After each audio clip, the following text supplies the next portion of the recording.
Chris I met at school in Lucerne. We both studied together. We played quite a bit together when we were studying. Dee I met at a festival in Bern at the jazz workshop when she was playing, and we hung out. And Elliot I met in Dublin, actually, and heard him. No, I didn't hear him even. We just hung out, and I later listened to what he does. And the same festival that Dee played, I would then propose the band as sort of a project, because that's a festival that often, it's called Jazzwerkstatt, and they commission international ensembles, new ensembles. I proposed them that band without the band knowing it. They gave us the gig, and then I sent them all a Facebook message. That's how it came about. Yeah, classic.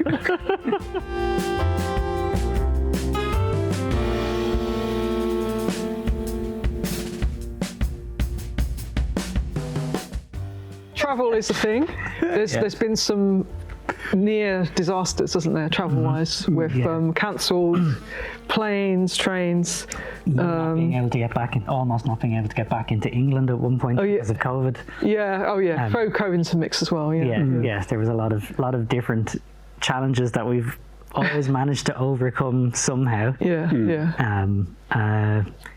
Yeah, I mean, thankfully, because I'm not the band leader, I don't have to deal too much with the booking of flights and everything. But having experience as a band leader, I would know it's probably a nightmare to do those kind of things. I guess, yeah, it is kind of a nightmare. But then again, coming from Switzerland is a bit like an island, just with train connections to other countries. So you somewhat need fresh air coming into it. I musically have always sort of felt a desire to reach out, because the scene is very small. It's lovely, but just a bit too small for what I was looking for musically. And yeah, that's basically, I go through blood, sweat and tears for this experience, basically. No, and it's been a lot of fun. I mean, musically, it's never questions didn't really occur. It was just the whole mess of, getting through COVID and having a shitload of planes cancelled.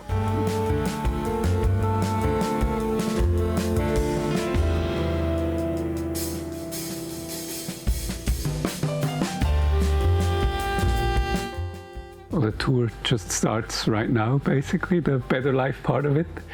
And it's, for me personally, was sort of the highlight of like this preparing phase of this whole tour, because the tour before sadly didn't happen with Better Life. Would probably changed a lot of stuff for the better, but nevertheless it's been lovely.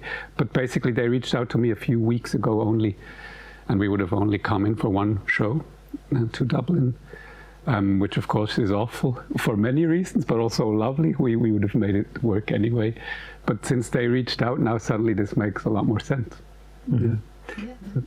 I think even without the Better Life thing, generally Clemens has been a bit more conscious about us travelling via train a lot when we're in Switzerland, and when the guys come from the UK, trying to get them using the train, the what's it called again?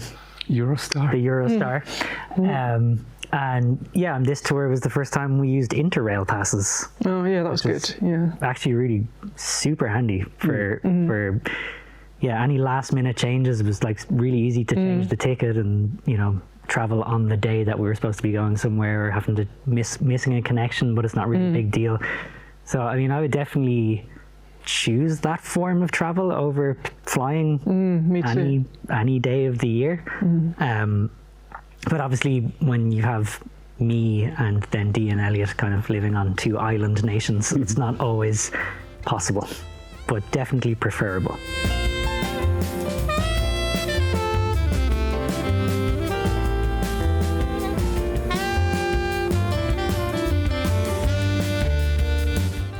So the album's name is The Default.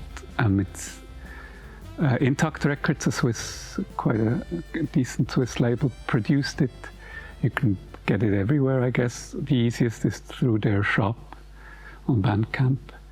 I've sold out, and FedEx has failed me, so there's none at our gigs. But so just get them at Intact. Well, The Default was sort of me coming to terms with like stereotypes I guess we all carry within us, it was sort of that emotion of sort of accepting that and trying to go through that over and over again and sort of making it fade out. It was sort of coming to terms with the fact that especially like we white Central European people in all our privilege and also a bit of just the fear of the stranger, all those kind of stereotypes, also when it comes of course to like gender questions whatsoever. It should sort of communicate what that emotion feels like, sort of. Of course there's a melancholy to it, but also somewhat a hopefulness, I guess. Hope.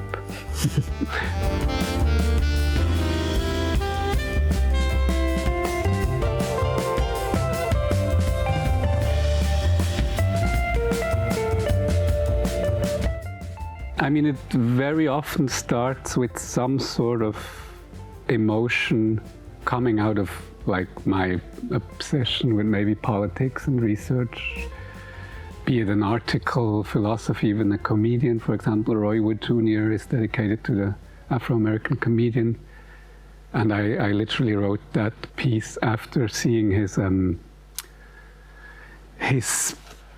set at the White House press correspondence dinner. And it was just fabulous. It was incredibly funny and also a huge, like an homage, tribute to journalism, to local journalism, because his parents are journalists. It was just pretty deep. So I wrote this piece afterwards, and very often it happens a bit that way. I need some sort of emotional intent that maybe then some melody occurs, or maybe I have a melody that I can somewhat then put into relation with that emotion and then sort of finish the piece, because otherwise I'm having a bit of trouble procrastinating and not really getting anywhere. So Clemens is also very democratic in his compositions as well. Like he's very open to suggestions from the rest of the band, and sometimes the structures kind of evolve from when we actually get together and rehearse. We kind of start to go, oh, maybe we could try this and try that, and then kind of what you end up hearing on the album tends to be not every piece, but like there are some pieces which are maybe a little bit more, the forms were a bit more collectively agreed on. It's true. But it's nice to have to have a band leader who's not gonna be like, no, this is the way it has to be because I wrote it. So it's kind of it, which isn't always the case with some band leaders. So it's nice to be able to give that input and kind of let the pieces evolve a bit collectively. Maybe they weren't finished in the first place. Yes, and also when we're playing them live now in the touring context, a lot of other stuff's happening, isn't it? Even leading into tunes, out of tunes, stuff that's I guess it's spontaneous composition, really. And that's really nice to see, to experience evolving over the gigs we've done so far. I guess what I'm also often reflecting on is sort of, I'm the drummer, and I was never really interested into like drummers' music in that sense. I mean, I'm incredibly interested into drumming from any place of the world, but I don't see composition as the primary vehicle to somewhat, make me drum in a certain way. It's more like I write for, mostly I think more about the other instruments than about the drumming, I guess. And that, in a way, maybe even leads to that without me having the intention of giving that liberty. But it's basically just I give my composition away. I have no real way of controlling how you're going to interpret it. I also have no way of leading, melody-wise, or how you harmonize it. So I think I always had the intention to give that freedom to the players, but I got even better into sort of letting it happen and not really listening too much to whether I like it or like the judgmental side of the composer, since it's not in my hands anyway. I think the first album was a bit more heavily arranged, a lot more parts and sections and stuff, and then the second album has been a little bit more, like a bit more free in terms of where the pieces ended up being from where they started. And yeah, again, it just, happened to be when we started running the tunes on rehearsals that different ideas came through, and some of them stuck and some of them didn't. But yeah, I'd say definitely the second album was a bit more loose compositionally, which kind of gave us the chance to, make suggestions and figure out forms and solo structures and stuff like that. But it wasn't specifically like, okay, this solo is the saxophone solo and this solo is the guitar solo. So it's kind of like, oh, maybe I'd like to try that. And if it worked, it worked. And if it didn't, it didn't. Yeah, I think I used to care more about the structure thing in the first album. That's absolutely true. And now I care a lot. I always cared about the color of it and the mood in a way. But yeah, it was sort of it was a learning process for me to actually just care about color and mood. And since we've gotten to know each other better, probably it's also just there's more trust that the forms will work out well anyway, since everyone carries the same responsibility on how the tune evolves.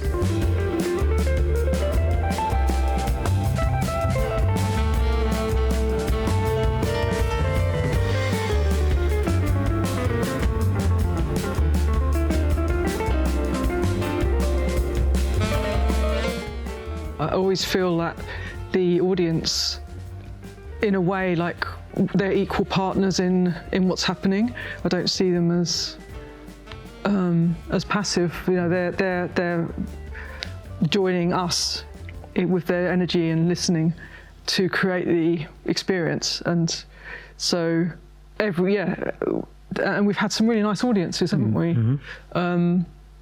We've had some really nice audiences. The last gig we did was in Aachen, Germany, and that was just a room full of people listening, just giving really good energy. So it's sort of, that really helps. And then I guess the music, in every single gig we've done so far in this tour, they've all been really different, and they've had their own life.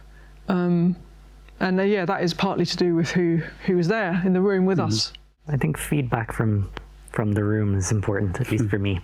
Like, I definitely find if I feel like the room is quite sterile, then I start to get a bit more in my own head a bit, being like, oh, is it the music? Maybe I should be trying something different. But then, if an audience is very much engaging with you, then it just frees up the music a lot more and frees up myself personally. I feel a lot more inclined to maybe take more risks or try something different, because I feel like, okay, they're probably going to go with me anyway. I've had, not specifically with this band, but you can have one of the most amazing gigs I ever played was with some of the worst equipment I've ever played with. It was like a ramshackle drum kit, and it was a really terrible amp, and it was still one of my favorite gigs I've ever played, because the audience were just so great and super close. And then literally the next day I played a gig with incredible equipment in a very nice space, but we were up really high up on a stage, and the vibe was just not there, and it felt totally different. So it's not always about having the best equipment and the most amazing stage and sound, whatever. It's it can end up being, that can actually create a bit more of a barrier between you and the audience, where in spaces where we were playing in Germany and in Cardiff and even here in the Cooler, where the audience are a bit closer to you, I definitely think that helps. The feedback is a lot more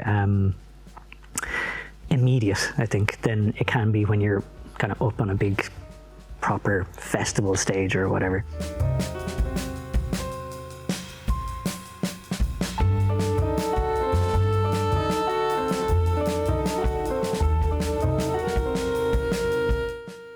We'll have hopefully a run and not only one show in April, and I'm still reaching out to festivals at the moment, hoping that we might get to play a bit and present the album in summer. So I've got a sextet which released an album. It's called Outlines. We released an album in 2023, and I'm writing more music now, but I'm not quite sure the home for it actually. At the moment I'm writing some new music. so watch this space. But I'm also in a trio where I'm very interested in using electronics with the saxophone. So I've got a trio which actually did a kind of support set in one of our gigs in Switzerland. And so it's with a modular synth, keyboards. It's a trio, drums, and then me on sax and effects. And we released an album just recently on a Manchester label called FB Records. It's an experimental label, and so we're going to do some touring in the autumn next year. But you can, it's already available on Bandcamp to listen to, sort of thing. I've got 2 other projects. One's called Umbra. We have 2 records that we released. One's called Umbra, and the other is called West. And we're on a little bit of a hiatus now due to just everyone being slightly older and starting families and more important things than playing silly jazz music. And now I have another project called Collider, which is kind of an electronic music influenced jazz project with 2 synthesizers, guitar and drums. I'm hoping to do a lot more with that project very soon, and definitely go into the studio soon enough. And I will be touring with my dad, Ronan Guilfoyle, for his release of his record at Swing 2 Birds, which is a project of his under the name Bemusement Arcade, and that's all happening in February. So I'm always touring a bit with Julie Campisch, with a harpist. She's also released a solo, which is great. And the quartet has been touring for quite some years now, and it's a lovely band. And I'll be releasing some Swiss-German songs, actually, where I sing next year, which could be fun, even if you don't understand a word, but I encourage you to check it out anyway.